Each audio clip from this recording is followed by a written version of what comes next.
How is technological development different from one region to another? What happens when you are trying to create the new technologies at some distance from the existing technological centers? Hi, this is David Allen Greer for the Global Code. We'll look at those questions in an episode that is entitled Bringing the Benefits Home.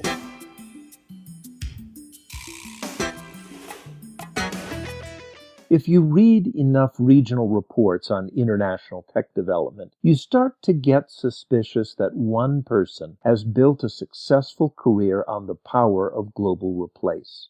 All of these reports are strikingly similar. All have a uniform goal. They identify the same elements of a global technology cluster: access to capital, educated workforce, good infrastructure, strong local market, supportive business and legal environment. Then, with one little global replace, they tell you how to remake Bogota or Quito or Montevideo in the model of San Jose. As I worked through a stack of these reports on Latin America, struggling to distinguish them from similar reports on Africa and Southeast Asia, I kept wondering if these reports were addressing the right problem by identifying Silicon Valley as the model for innovation. While the Bay Area has been remarkably successful in developing new technologies, it may not be the ideal for all communities. A tech entrepreneur from Kentucky, Ben, once told me that building a regional startup is different from building a startup in Silicon Valley. In Louisville, he said, naming his own city of residence, everyone wants you to succeed. In San Jose, they expect that you won't.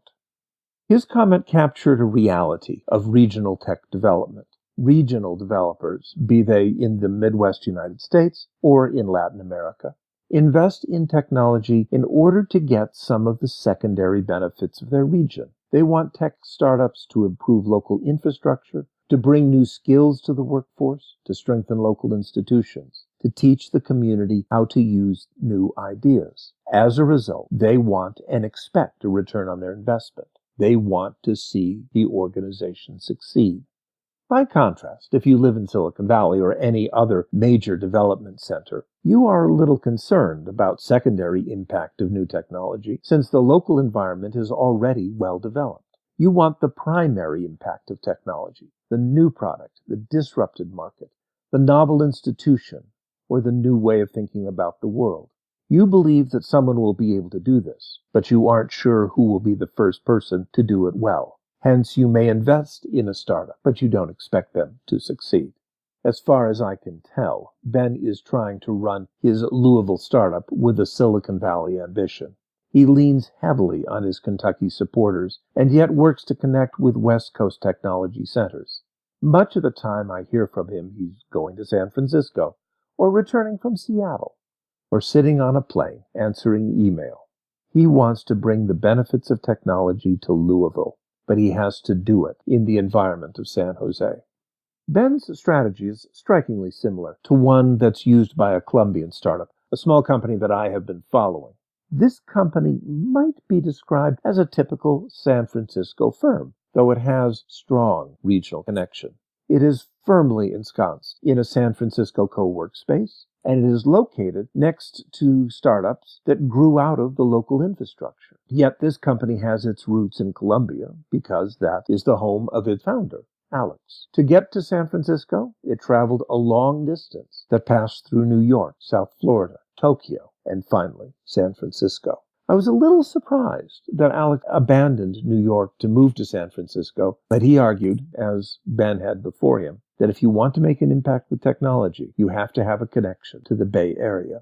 If you look closely at Alex's strategy, you can see echoes of the reports on Latin American technology that have been written by the World Bank or Banco de Desarrollo de América Latina.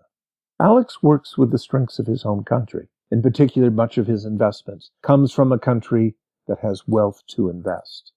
Yet, he has to work around its weaknesses. He has said many times that to find good software engineers, he has to look for people with North American connections. This suggests a pragmatic approach to regional development, rather than duplicate Silicon Valley. Why not build on those local strengths and then engage the global centers to bring all the benefits home? This is David Alan Grier for the Global Code and IEEE Computer.